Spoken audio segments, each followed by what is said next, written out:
뭐 거의 강원일보 특집 같은 느낌이. 저희가 오늘 첫 번째로 이야기해볼 주제는 바로 강원랜드입니다. 폐광지역 개발기금은 이제 폐특법에 따라서 이익금의 25%를 그 지역에 지원해야 될 기금이 0원이 될 수도 있다는 거죠. 그럼 저희 또 강원랜드 관계자랑 오늘 또 네. 전화 연결을 이 폐광기금 납부할 돈이 없는 거 아니냐 뭐 이런 얘기가 나오는데 김경수 경남지사하고 우리 네. 최문순 강원도지사하고 네. 2%가 나왔어요. 지지율 총합의 법칙이라는 게 있습니다. 네. ABC 플러스 N이라는 법칙이 있어요. 우리 강원도지사 출마한 것도 사실은 자기가 전혀 아니었었거든요.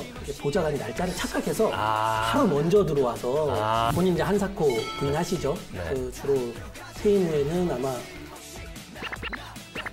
강점이라면은 태도를 꼽고 네. 최문순 지사는 적이 별로 없다는 평가가 많잖아요.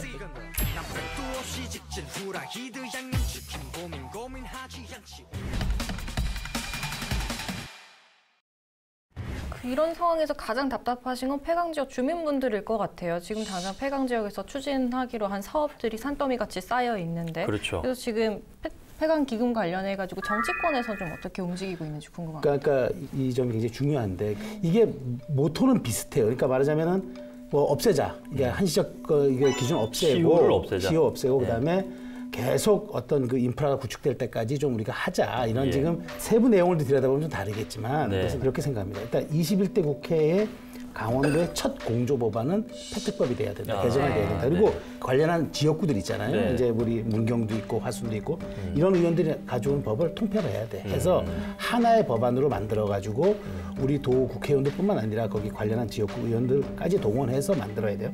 그러니까 나는 이 지점에서 이제 우리가 조금 아쉬웠던 대목이 뭐냐. 지금 정부는 이런 부분에서 절대 정부 입법 안 해요. 왜냐? 논란의 소지가 있는 법을 정부가 어떻게 해? 그렇죠. 정부는 사실은 행정에 집행하는 기관이지. 그러니까 아마 이게 국회의원들이 뭐 얘기해도 정부는 뭐 의원님들이 뭐 법안 만들어 주시면 저희들이 적극 검토해서 뭐 하겠습니다. 아니면 뭐 저희가 지원하겠습니다. 이렇게 얘기하지. 원래 갈등 조정 기능은 정치가 하는 거예요. 정치가 해서 그것이 정치적으로 결론이 나서 법과 제도로 확정이 국회에서 되면 그건 시행은 이제 행정부가 하는 거기 때문에 저 국회에 모시는데 이게 전략적인 판단이 있어야 된다고 봅니다. 또 하나는 총리실을 좀 활용하는 방안을 찾아야 돼요. 이거 굉장히 중요한 문제인데 사실 이게 본질적으로 하나 제가 문제를 지적하고 싶은 건 뭐냐.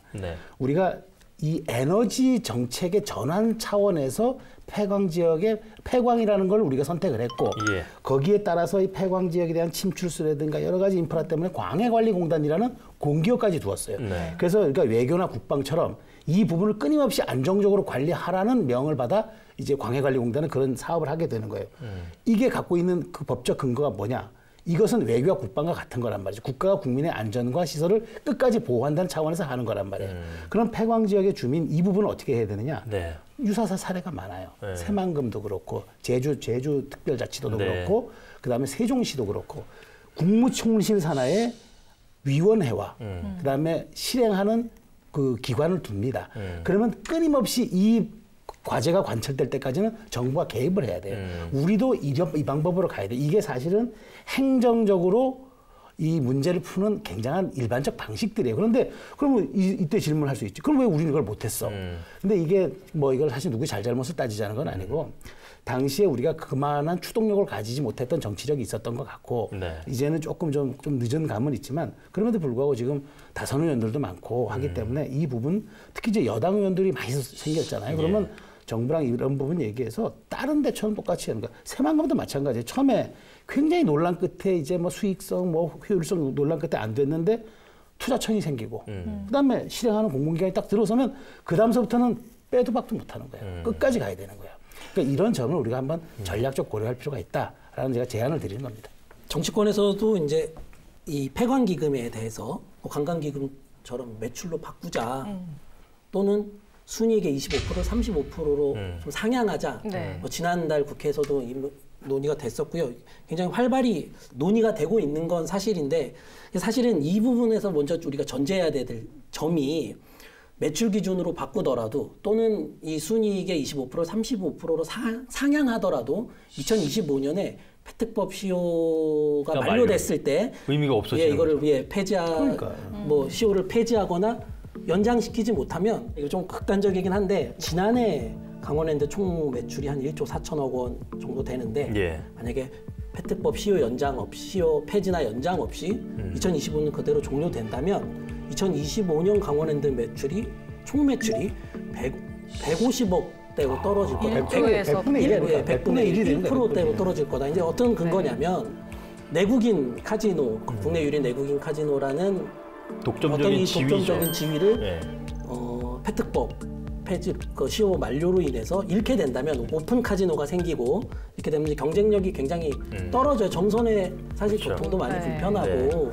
그렇게 되면 카지노에서 매출이 거의 발생하지 않을 거다. 뭐 이런 것을 전제로 한 건데 지난해 강원랜드 총 매출의 88%를 카지노가 차지하고 있어요. 그냥 거의 대부분. 예, 거의 대부분이에요. 그래서 결국에는 뭐 폐강기금을 어떻게 산출할 것이냐도 중요하지만 이보다 더 먼저 풀어야 될 과제는 폐특법을 어떻게 할 것이냐. 일단은 강원랜드 자체가 갖고 있는 한계점도 분명히 있어요. 뭐냐면 전체 그 강원랜드가 이제 복합 리조트로 국제적인 복합 리조트로 도약을 하겠다. 여러 가지 이제 사업들을 내놓고 있는데 아직도 카지노 산업이 전체 매출액의 88%라면 비카지노 부분이 있거든요. 뭐 호텔, 컨벤션 또는 뭐 관광 여러 가지 수익들을 높이는 게 과제인데 결국은 여기에서 첫 번째로 걸리는 거는 카지노 산업을 다른 나라들, 그러니까 우리나라를 제외한 싱가포르이 됐든 뭐 일본이 됐든 중국이나 베트남이 됐든 여기는 이미 카지노 산업을 하나의 관광 산업 또는 산업적 측면으로 보고 육성을 하고 있어요. 복합 리조트로. 그러니까 카지노와 비카지노가 어떤 밸런스를 균형을 잡아서 어떤 하나의 산업으로 성장하게끔 제도적으로 뒷받침되고 있는데 우리나라 인식 속에는 아직도 카지노, 이게 사행 산업이야. 도박이잖아. 합법적인 도박? 그 정부에서 계속 하는 게 맞는 건가? 여기에 대한 부담감이 있는 거예요. 이미 제주도라든지 새만금 여기서도 내국인 카지노를 하겠다. 그 강원랜드의 독점적인 지위를 연장해주지 마라. 이제 이런 요구가 있단 말이에요. 근데 이것도 어떻게 보면 정치 논리인데, 그러니까 우리가 이런 것들을 강원랜드의 앞으로의 과정 속에서 복합 리조트로 어떻게 그러면 성장을 할 거냐 이 부분에 대해서도 관심을 가져야 돼요. 왜냐하면 명분 싸움에서 우리가 강원랜드만 내국인 전용 카지노라는 지위를 항구적으로 가져가기에는 명분이 어렵단 말이에요. 그래서 이런 거를 설득하는 기제로 일단은 이 코로나라는 상황을 적극적으로 좀 활용할 필요가 있고 그 과정 속에서 강원랜드는 자기네가 카지노가 아닌 부분에서 산업적으로 어떻게 성공시킬 건지에 대한 증명을 좀 해야 돼요. 그래서 그런 부분까지 같이 좀 논의가 돼야 되지 않을까. 그래서 사실은 이제 지금까지 저희가 나눈 얘기랑은 이제 조금 다른 갈래, 이제 일종의 투트랙으로 볼 수 있는데, 그래서 강원도에서 이제 강원랜드법을 입법 과제로 신설하려는 계획을 갖고 있어요. 최문순 지사 굉장히 역점적으로 추진하고 있는 거로 알고 있고요. 그래서 이제 지역 국회의원들과 연대해서 뭐 강원랜드법을 좀 신설해야 되지 않겠냐. 이제 골자는 그렇습니다. 이제 강원랜드가 카지노에만 연연할 수 없으니 체질 개선을 해야 하는데 그렇다면 이제 강원랜드가 갖고 있는 여러 규제들을 풀어야 한다. 뭐 매출 총량제, 뭐 영업시간 제한, 뭐 주류도 안에서 또 판매할 수 있도록 하고 그런 규제를 제한해서 이제 매출을 좀 다원화하는 거죠. 체질 개선을 하겠다는 건데 이걸 하려고 그러니까 법에 손대야 될 게 너무 많아요. 제가 이 자료를 조금 갖고 왔는데 보니까 그렇게 하려면 이제 사행성 산업통합감독위원회법도 개정해야 되고 관광진흥법, 또 폐특법, 그리고 공기업 준정부기관 사업 예비타당성 조사 운영 지침, 공공기관 운영에 관한 법률 시행령 이 개정해야 될 게 너무 많은 거예요. 법 하나를 만드는 게 그래서 법을 하나 만드는 게 낫겠다라고 이제 판단을 해서 초안을 그게 일명 강원랜드법. 강원랜드법 이제 강원연구원의 용역을 의뢰해서 초안을 만들어 놓은 것으로 알고 있는데 이 부분도 이제 뭐 장기적으로는 필요하다고 봅니다. 근데 일단은 폐광지에서는 주민들 사이에서는 조금 이제 여러 말들이 있는 것 같아요. 일단은 폐특법을 우선적으로 이제 하는데 이제 총 역량을 모두 모으고 강원랜드법을 좀 차후하는 게 낫지 않겠냐 뭐 이런 여론들이 있는 것 같아요. 네.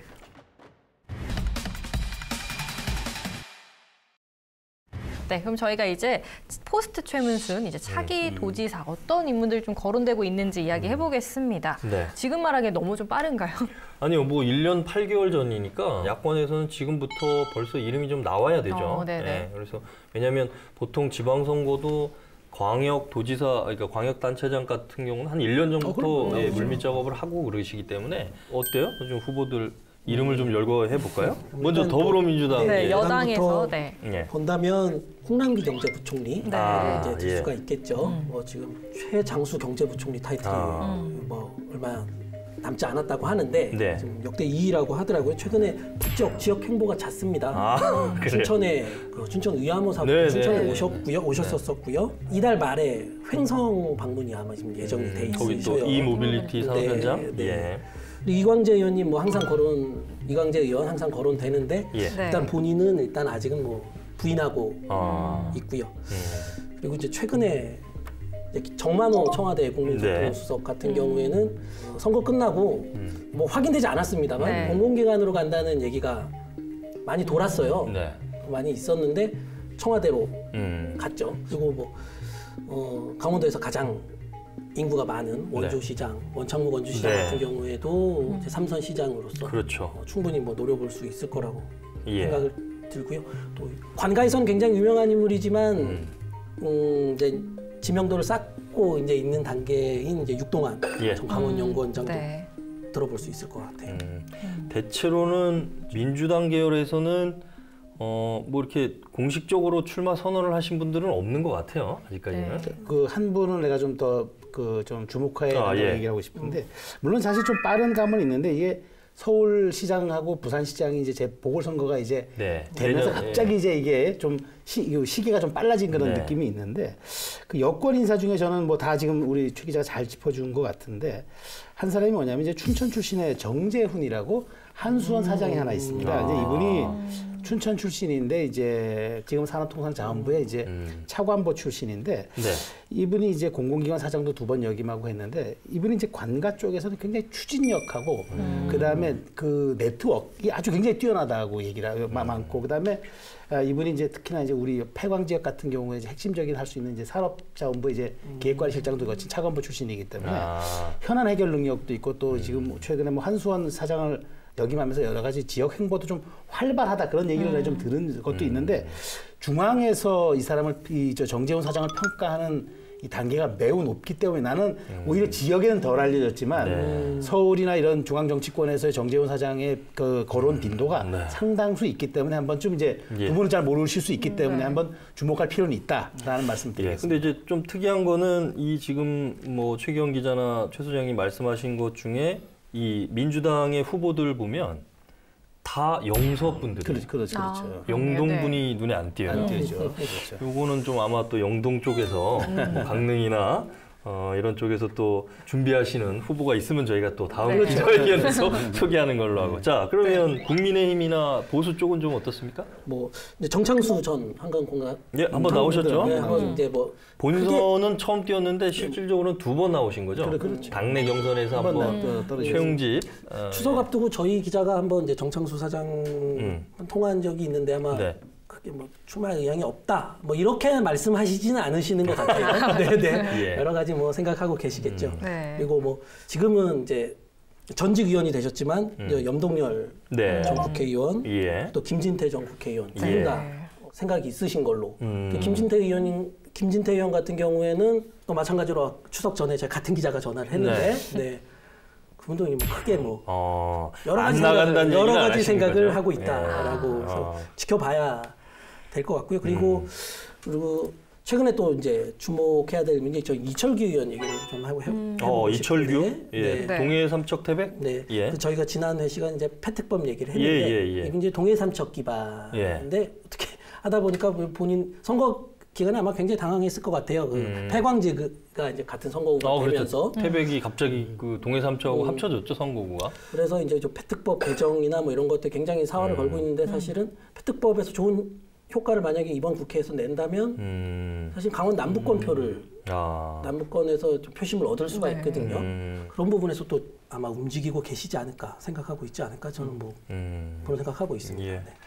그 외에도 지금 뭐 현역 국회의원도 지금 이철규 의원 얘기하셨는데 뭐 예를 들어 권성동 의원, 또 한기호 의원, 네. 이양수 의원 뭐 이런 현역 전체적 국회의원들 후보들이라고 그리고 또 전에 이제 강릉에서 출마했던 홍윤식 전 지금 이제 국민의힘 강릉 당협위원장직은 내려놓으셨더라고요. 홍윤식 전 장관.